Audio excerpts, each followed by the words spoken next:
विश्वासाची 26 वर्ष, लाखो सुखी दाम्पत्य. डाउनलोड करा मराठी मॅट्रिमनी.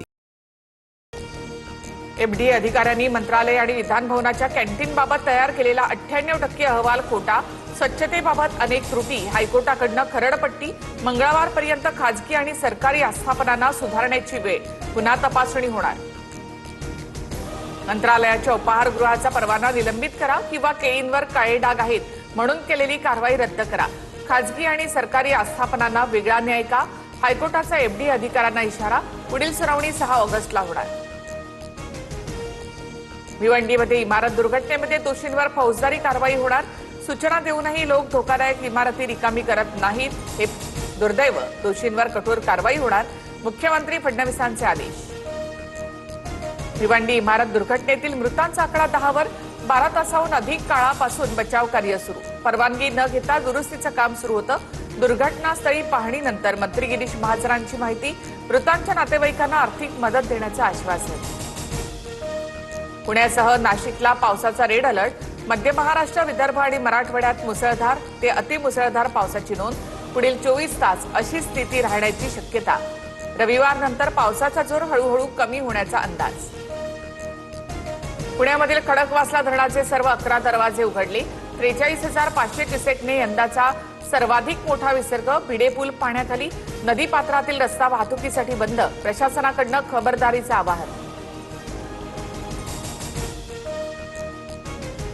जळगावच्या पारोळा तालुक्यातील देवगावला अतिवृष्टीचा मोठा फटका. दुधई नदीच्या पुराचं पाणी घरात शिरल्यामुळे 30 ते 40 घरांची पडझड. अनेकांचे संसार उघड्यावर. म्हशी, बैल, शेळ्या सुद्धा पुराच्या पाण्यामध्ये वाहून गेल्या. संततधार पावसामुळे धरणामधील पाणीसाठ्यामध्ये वाढ. राज्यातील धरणांमध्ये सध्या 62% जलसाठा. विदर्भ, मराठवाडा, कोकणामध्ये अनेक ठिकाणी नदी नाल्यांना पूर. नागरिकांना सतर्कतेचा इशारा. गडचिरोलीमधील अनेक नद्यांना पूर. जिल्ह्यामधील 4 राष्ट्रीय महामार्गांसह दुर्गम भागातील 16 रस्ते बंद. भामरागड, सिरोंचामध्ये विद्युत सेवा खंडित. पालघरमध्ये जुलै महिन्यात आभाळ फाटल्यासारखा पाऊस. 20 जणांचा मृत्यू. 15,000हून अधिक घरांचं नुकसान. अनेक संसार पाण्याखाली. पूरग्रस्त कुटुंबियांना आतापर्यंत 4.5 कोटी रुपयांच्या मदतीचं वाटप.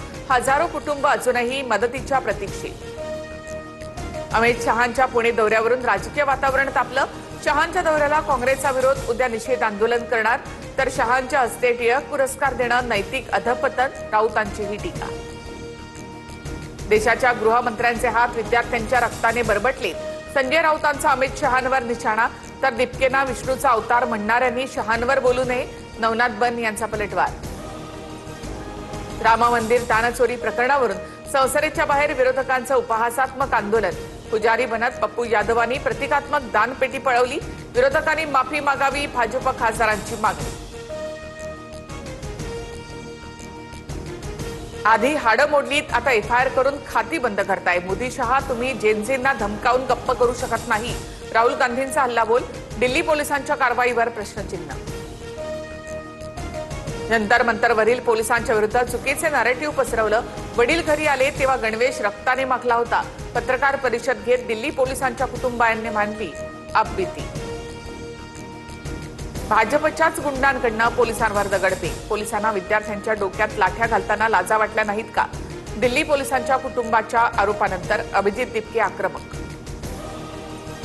नाशिक शहर वाऱ्यावर सोडले का? खड्ड्यांमुळे 4 जणांच्या मृत्यूवर छगन भुजबळ संतापले. महाजनांना लक्ष देण्याचं आवाहन. महाजनांनी खड्डे अपघातामध्ये मृत्यू झालेल्या निलेश कोतकर कुटुंबाची भेट घेतली. नाशिकमधील खड्ड्यांवरून मनसे आक्रमक. मनसेच्या पदाधिकाऱ्यांचा मंत्री गिरीश महाजन यांना घेराव घालत जाब विचारला. खड्ड्यांमुळे जिल्ह्यामध्ये 4 जणांचे बळी. विश्वासाची 26 वर्ष, लाखो सुखी दाम्पत्य. डाउनलोड करा मराठी मॅट्रिमनी.